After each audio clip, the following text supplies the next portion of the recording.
Bienvenidos a Economía sin Corbata. En el programa de hoy vamos a hablar de vivienda. La falta de vivienda en la Argentina es un problema histórico. La primera crisis habitacional que tuvimos ocurrió ya con la campaña del desierto, cuando el general Roca decidió destruir todas las tolderías que tan mal le decían a la imagen argentina en el mundo y las reemplazó por unos bonitos cascos de estancia.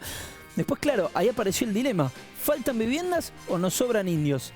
Sabemos cómo la generación del 80 saldó esa duda. Pero los gauchos, los mestizos, los inmigrantes europeos, todos se llenaron de hijos y tiempo después tuvimos otra crisis habitacional. Y Perón decía: de casa al trabajo, de trabajo a casa. Todo bien, general, pero ¿de qué casa estamos hablando? Y el peronismo reacciona, lanza un primer gran plan de viviendas, al que le pusieron Eva Perón. Y sí, no le van a poner Uriburu. ¿Qué esperabas? Esas son las famosas viviendas con cuyo parquet se hizo el fuego para el gran asado peronista. Después vino Aramburu, se terminó el asado, pero la gente seguía teniendo hijos, seguíamos teniendo problemas habitacionales y cada uno se arreglaba como podía. Los pobres a las villas, los un poco menos pobres alquilaban, clase media se endeudó hasta el nudo de la corbata. Tiempo después, la dictadura del 76. Además de hacer todo lo que ya sabemos que hicieron, nos dejaron una economía destruida, sin posibilidad de ahorro, de crédito, de nada. Después llega Alfonsín y Alfonsín dice: tranquilos, la casa está en orden. Perdón, Raúl, ¿qué casa?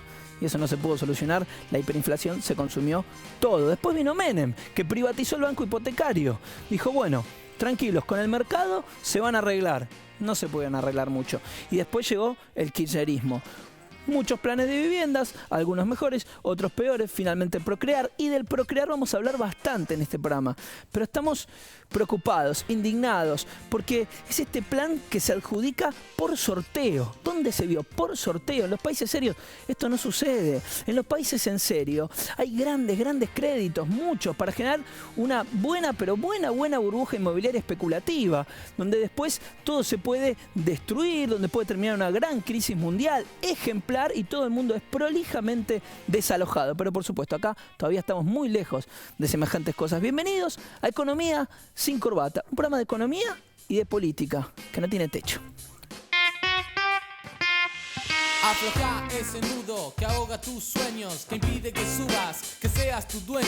El nudo que corta la línea ascendente, conexión divina, corazón y mente. El nudo que aprieta sobre tu garganta, las ganas de un grito que ya no se aguantan. El nudo que asfixia a los pueblos del sur, recetas malditas que apagan la luz. Muy buenas noches, bienvenidos. Nos metemos ya en Economía sin Corbata. Tomás Luquín, Agustín Datelis, hola. Sergio Wisniewski. Qué difícil, ¿eh? ¿No pensó en un Sergio W, por ejemplo? No pude pensar, me lo pusieron. Se lo pusieron así nomás, está bien.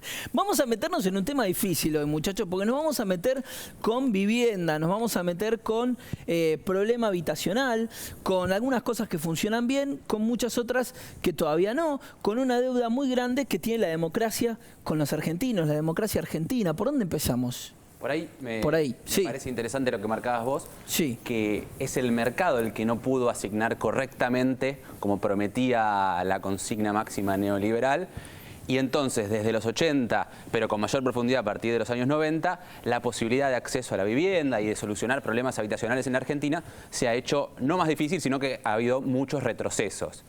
En eso quiero remarcar que después de todos los avances que hubo a partir de 2003, con mejoras en el mercado de trabajo, planes sociales o política de ingreso muy importante como la asignación universal por hijo y otros planes como el Plan Federal de Construcción de Viviendas o el más reciente Procrear, que vamos a tratar en el programa, todavía hay un déficit habitacional en la Argentina de 3 millones de viviendas. Con lo cual, 3 millones de viviendas. Exactamente, exactamente. Que es necesario cubrir y abordar. Ahora, cuando vos te preguntan, charlábamos antes, ¿cómo se soluciona ese déficit habitacional en la Argentina? ¿Qué dirías vos? ¿Crédito o construcción de viviendas? Nunca se piensa en la posibilidad de regular el mercado del suelo y el mercado de la vivienda. Este mercado que efectivamente no puede no puede asignar correctamente como prometía el neoliberalismo.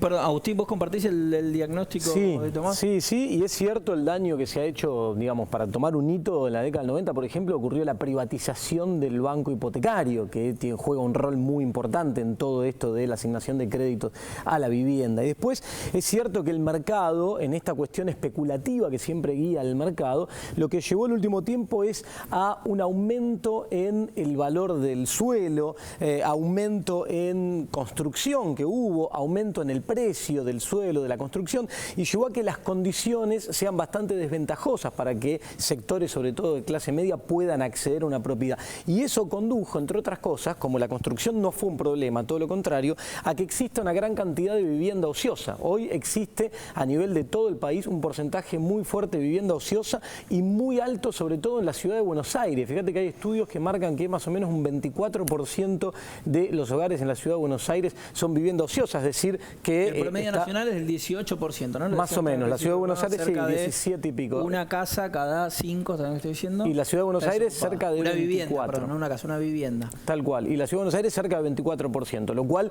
es muy fuerte. Son hogares... Completarte ese dato, Agustín. Sí. A ver, el problema no es que hay solamente un 24% de viviendas vacías, sino que ese número duplica a la cantidad de familias o hogares con problemas habitacionales en la ciudad de Buenos Aires. O sea, hay 340.000 viviendas vacías según el censo de 2010 y hay 173.000 familias con problemas de vivienda, con un déficit habitacional. Entonces, lo que te quería cerrar antes es que el problema no es de falta de viviendas, sino de regulación de acceso a la vivienda. Claro. Para eso, aquí en Economía sin Corbata, entrevistamos a Raúl Fernández Wagner. Raúl Fernández Wagner es arquitecto, investigador y docente de la Universidad Nacional General Sarmiento. Es un especialista en estos temas y el relato que hace él es muy contundente y demoledor frente a la visión dominante. Vamos a verlo entonces, adelante. La situación habitacional en la ciudad de Buenos Aires es, podríamos calificarla de grave. Lo que ha pasado en la ciudad de Buenos Aires en estos años es que una ciudad que mantiene teóricamente la misma población hace 60 años, faltan lugares donde vivir. Porque en Buenos Aires, habiendo, como dio el último censo, 341.000 viviendas vacías, que alguna en la zona central puede ser una oficina, por ahí un poquito menos, pero es un stock, es un tercio casi del parque de viviendas construidas en Buenos Aires, el Estado tendría que operar sobre la vivienda vacía, que hay varias maneras. Se le sube el impuesto, el ABL, se le pone un aumento progresivo al ABL, el propietario llega un día que la alquila. Y al poner más propietarios su venta en alquiler, las ventas en alquiler, va a bajar los precios, obviamente. O otras formas que, como se hace en Europa, es se negocia con el propietario de incluirlo en un programa de vivienda protegida y el Estado paga un poquito, o de renta el propietario baja, es una negociación, pero hace que los precios se vuelvan mucho más razonables. Hoy en Argentina tenemos ya claras manifestaciones de una crisis en los alquileres, tanto en el alquiler del mercado formal como el alquiler en villas, asentamientos del mercado informal. Digamos, tratando de redondear un poco la idea, ¿no? Lo que ocurre es que lo que estamos luchando es porque el Estado no solo construya viviendas, que está bien que lo haga, sino que regule el mercado del suelo urbano. El mercado también está descontrolado en ese punto y genera un daño social profundo. Esa corbata. Bien, clarísimo esto, Tomás, como vos decías. Y me parece un poco también la pregunta que surge ahí es, con esta posible regulación, digamos, si pudiésemos avanzar hacia ese lugar, estamos contemplando también qué es lo que pasa con aquellas familias que hoy no tienen acceso también por otras razones que no tienen que ver con diseño, que viven en una villa, que viven en una situación realmente precaria. Totalmente, la regulación del acceso al suelo no viene a solucionar exclusivamente un problema de la clase media argentina, porteña o de las grandes ciudades, sino que la regulación del suelo, cuando hablamos de regulación del suelo urbano o el rol social de la vivienda, estamos pensando en una cuestión más amplia que contempla también a modificaciones jurídicas, legales, etcétera, que atañen a los asentamientos precarios, a las villas, a las tomas de territorio. Sí, que debería también empezar por el Estado cumpliendo con sus obligaciones y hasta con lo que le manda la justicia, como es el caso del gobierno de la ciudad con el barrio Ramón Carrillo, donde hay orden de la justicia, una tras de otra, una cantidad de sentencias que le obligan al gobierno de la ciudad a accionar en ese sentido. conocido y que no lo hace. Y como vía de escape ofrece escrituras en un lugar donde el Estado está ausente, donde no hay servicio, donde no hay... Bueno, el problema es tuyo, le dicen a la gente, ¿no es cierto? Sí, y además cuando hablábamos antes de déficit habitacional, es importante marcar que no es solo falta de viviendas, sino también muchas veces precariedad en la vivienda, digo, ¿no? Entonces, cuando todo esto que estábamos viendo ahí también, que refiere a villas miseria, etcétera, tiene que ver con precariedad de vivienda que está contenido dentro de esta cuestión de déficit habitacional, a la cual hay que atender y la cual hay una asignatura pendiente. Una cosita más, permítame, es una problemática que no se soluciona ni con crecimiento económico, ni con reindustrialización, ni con mejora en la distribución del ingreso, digamos. Son tres elementos que tuvimos a lo largo de los últimos 12 años que no permitieron quebrar esta lógica. Entonces, es más profundo que crecimiento, que redistribución del ingreso, que reindustrialización. No alcanza con eso. Hay que recuperar ciertas capacidades del Estado que fueron abandonadas a lo largo desde los últimos 30, 40 años. Sí. Sergio, nos vamos a meter ahora en un informe histórico. Este fenómeno que estamos planteando es reciente en la historia argentina. ¿De cuándo venimos? Y arranca cuando la población argentina creció muchísimo en la época de la inmigración europea. Ahí es como que fue desbordada la capacidad de absorción de un ritmo que ya venía con falencia. Lo que pasa es que es llamativo, vos decías en el monólogo inicial, lo de hacer asado con el parqué. Ese hecho histórico no ocurrió nunca. Con lo cual... Ese poder de estigmatización. Exactamente, quedó instalado. Eso es mentira. Por tanto, eso habla a las claras de cómo opina todo un sector de la sociedad de las políticas públicas sobre la vivienda, ¿no? Vamos a ver el informe.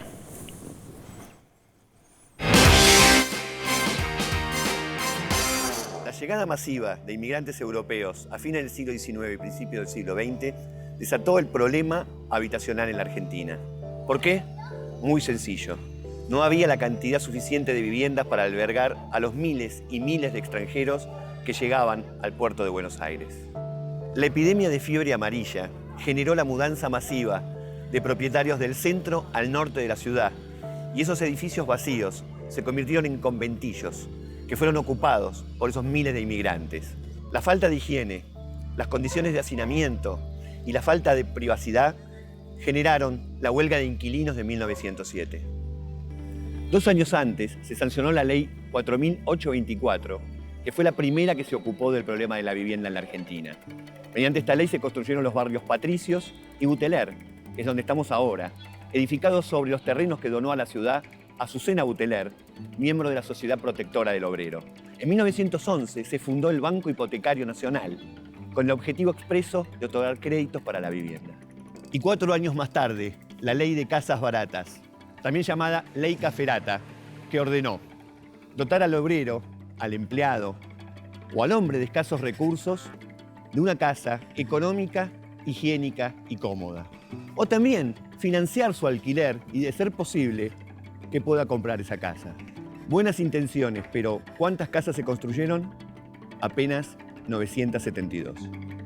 En 1944 nació la Administración Nacional de la Vivienda, un organismo que estaba en sintonía con el derecho a la vivienda que había anunciado Perón y que se había incorporado a la Constitución de 1949.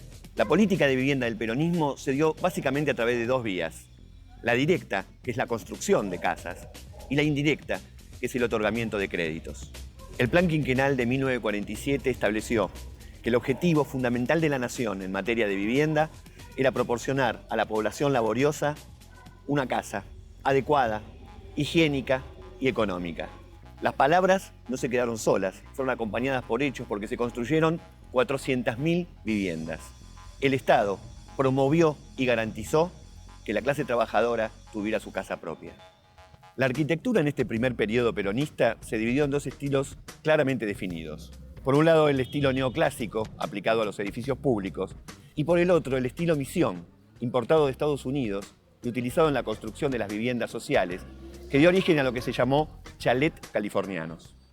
Inspirado en las construcciones indígenas que levantaron los españoles en tiempos de la colonia, el estilo chalet californiano fue un intento del peronismo por rescatar la identidad hispánica y nacional argentina. De alguna manera terminó conformando la identidad arquitectónica peronista y se aplicó en otras regiones del país, como Córdoba, con su complejo Embalse Río Tercero, o en Mar del Plata, con la red de hoteles de Chapadmalal. Como es lógico, el golpe de Estado de 1955 interrumpió estas políticas. El gobierno de Arturo Illia implementó el Plan Federal de las Viviendas, cuyas obras más destacadas son el conjunto urbano Luis Piedrabuena y el conjunto urbano Lugano 1 y 2. Entre 1969 y 1972 se impulsó el Plan VEA, Viviendas Económicas Argentinas, que construyó 33.356 viviendas, de donde surgieron complejos habitacionales como Ciudadela 1 y 2 o el complejo Villa Soldati, o incluso en algunas provincias como Río Negro, Santiago del Estero y Santa Fe, barrios similares. El Plan 17 de Octubre, que funcionó entre 1973 y 1976, construyó 102.000 viviendas y luego otras 3.800, pero fue renombrado Plan 25 de Mayo. Entre 1976 y 1978, el Plan Eva Perón construyó 68.000 viviendas, aunque luego la dictadura lo renombró Plan Islas Malvinas. Y finalmente el FONAVI, Fondo Nacional de la Vivienda, en una década desde 1972 construyó más de 200.000 viviendas con los fondos de los aportes de todos los trabajadores. Obviamente durante la última dictadura militar, la construcción estatal de viviendas se cortó drásticamente y lo mismo ocurrió con los créditos hipotecarios. A partir de 1983, el déficit habitacional se transformó en una de las grandes deudas de la recuperación democrática. Y esto se tornó particularmente grave entre los sectores populares. Durante el menemismo se privatizó el Banco Hipotecario Nacional, que dejó de cumplir su rol social y pasó a engrosar las filas de los grandes negocios inmobiliarios. Hay que remontarse en la historia a la época de la posguerra, ya por la década del 50, para encontrar un plan estatal de construcción de viviendas de las dimensiones y las pretensiones del Plan Procrear.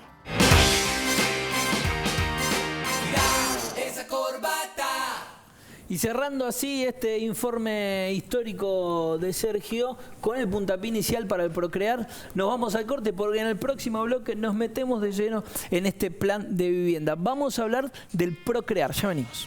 El nudo que aprieta sobre tu garganta, las ganas de un grito que ya no se aguantan. El nudo que asfixia a los pueblos del sur, recetas malditas que apagan la luz.